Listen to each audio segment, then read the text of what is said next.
네, 제가 이거 하면서 오늘 어떤 인사말을 할까 좀 생각을 했었는데요. 요새 워낙 그 한파가 있어서 한파에 대해서 해야겠다라고 생각을 했는데 앞에 계신 분들이 다 한파 얘기를 하셔갖고요.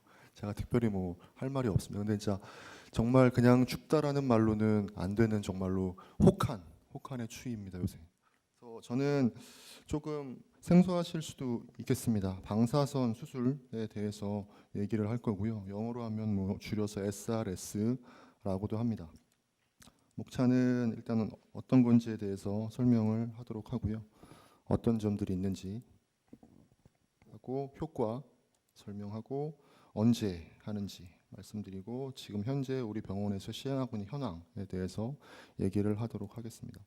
일단은 방사선 수술이란 이렇습니다. 고에너지의 방사선 빔을 이용하여 종양을 제거하는 수술법이라고 할 수 있겠습니다. 앞에서 칼로 주로 이제 없애는 걸 설명을 하셨는데요. 방사선 수술은 칼 대신 고에너지의 방사선 빔을 이용해서 진행을 합니다. 매우 강한 방사선 빔으로 종양을 정밀하게 타격해서 없앱니다. 칼로 피부를 째지 않고 종양을 없애는 무혈 수술의 형태라고 할 수 있겠습니다.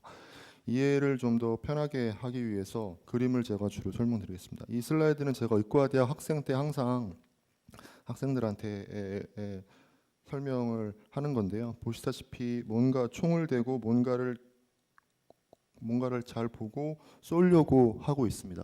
방사선 수술이 이 형태와 거의 흡사합니다. 좀 더 확실한 그림을 보여드리면 오고 있죠. 겨냥해서 총을 쏴서 적군을 없애듯이 저희 입장에서 이게 암이라고 생각하고요. 총 대신 빔을 쏴서 정확히 암덩어리를 맞춰서 태워 없애는 것이 방사선 수술의 핵심이라고 할 수 있겠습니다.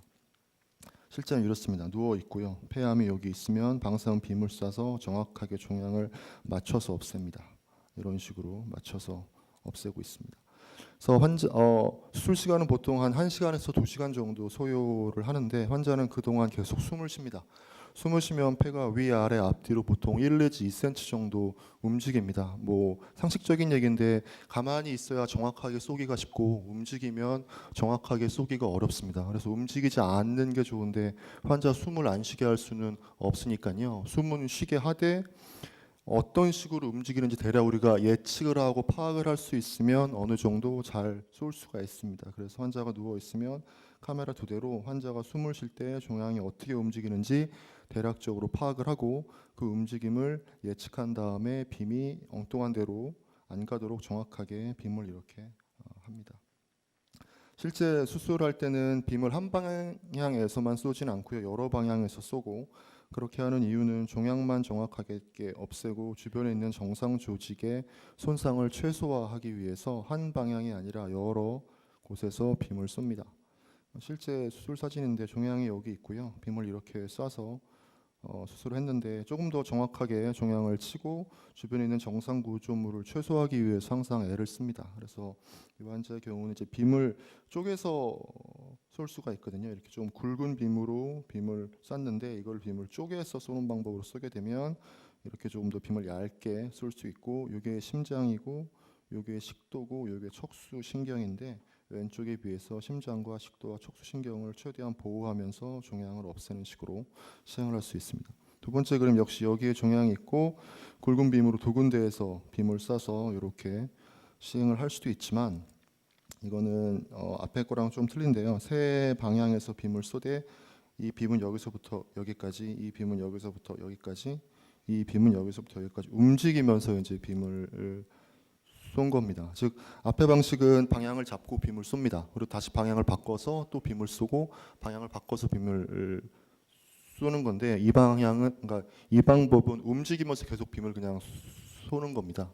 그렇게 쏘게 되면 왼쪽 그림보다 훨씬 더 이쁘장하게 이렇게 이쪽 폐도 많이 손상될 가능성이 있었는데 이쁘장하게 빔을 쏴서 종양을 잘 없앨 수 있습니다.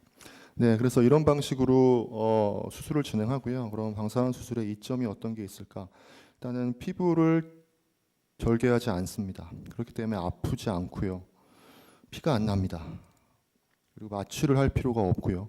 마취를 할 필요가 없다는 건 당뇨, 뇌졸중, 고령, 심장질환 등 몸이 약한 환자들도 수술을 할 수 있다는 얘기입니다. 감염, 출혈 등 외과적 수술에서 흔히 발생한 합병증이 거의 없고요. 오랜 기간 입원할 필요가 없습니다. 저는 보통 아침에 입원시켜서 수술하고 한 서너 시간 상태 본 다음에 괜찮으면 오후에 좀 하거든요. 그래서 숙박하실 필요도 없고요. 오전에 입원했다가 오후 3, 4시쯤으로 할 수 있습니다. 그럼 효과는 어떨까요? 이건 연구가 어느 정도 있어서요. 연구를 바탕으로 설명드리면 생존율은 기존 외과적 절제술보다 약간 우수한 걸로 되어 있고요. 재발률은 기존 외과적 절제술과 엇비슷한 걸로 되어 있습니다. 합병증은 기존 외과적 절제술보다 적은 걸로 되어 있습니다. 전체적으로는 방사선 수술은 외과적 절제술과 비슷한 치료 효과를 보인다고 볼 수 있겠습니다. 앞에 설명하셨듯이 초기 폐암에서는 외과적 절제술밖에 없었습니다. 치료가. 외과적 절제술을 할 수 있으면 하고 할 수 없으면 안 했죠. 근데 최근에 이러한 새로운 치료 옵션이라고 할 수 있는 방사선 수술이 생기고 외과적 절제술과 어느 정도 비슷한 치료 효과를 보임으로써 환자 입장에서는 두 가지 치료 중 그러니까 두 가지 치료를 다 선택할 수 있는 그러한 이점이 있다고 할 수 있겠습니다. 방금 설명드린 거를 근거로 하는 연구인데요. 그림으로 보시면 요 빨간 게 외과적 절제술을 한 거고요. 요 파란 게 이제 방사선 수술을 한 겁니다. 요거는 생존율인데요. 위에 있을수록 생존율이 더 좋은 겁니다. 보시다시피 외과적 절제술보다 방사선 수술을 했을 때 약간 더 위에 있었어요. 생존율이 더 우수한 걸 확인할 수 있고, 요거는 이제 수술 이후에 암이 또 생기는 비율인데요. 이것도 앞에 것과 마찬가지로 위에 있을수록 다시 안 생긴다는 거거든요. 그래서 외과적 절제술보다 방사선 수술 이후에 암이 다시 생길 가능성이 더 없는 걸로 언뜻 보면 그렇지만 이거는 두 군 사이에 큰 차이가 없어서요. 재발률은 두 개 치료법이 비슷하고 생존율은 방사선 수술이 약간 우수한 걸로 확인을 할 수 있겠습니다. 그러면 언제 시행할 수 있을까요?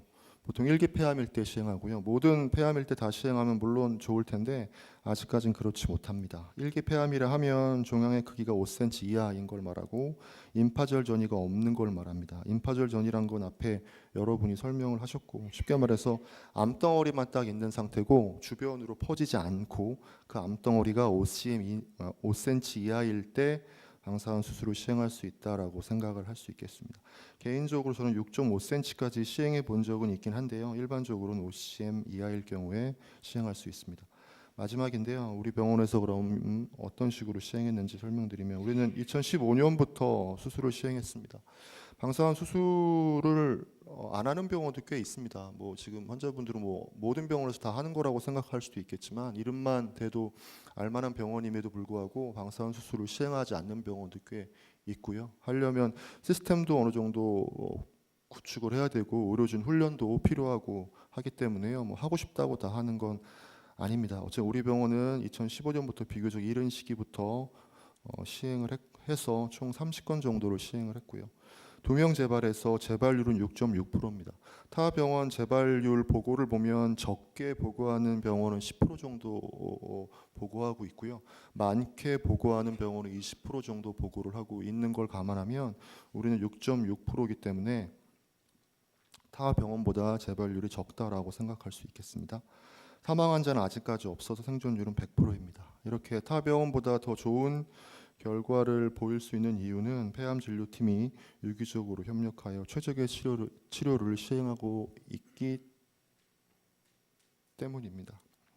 네, 마지막 슬라이드입니다. 저희 이 팀이고요. 저를 중심으로 여러분이 같이 힘을 합쳐서 지금도 시행을 하고 있고 앞으로도 더 좋은 성적을 올릴 수 있도록 애쓰겠습니다. 네, 이상입니다.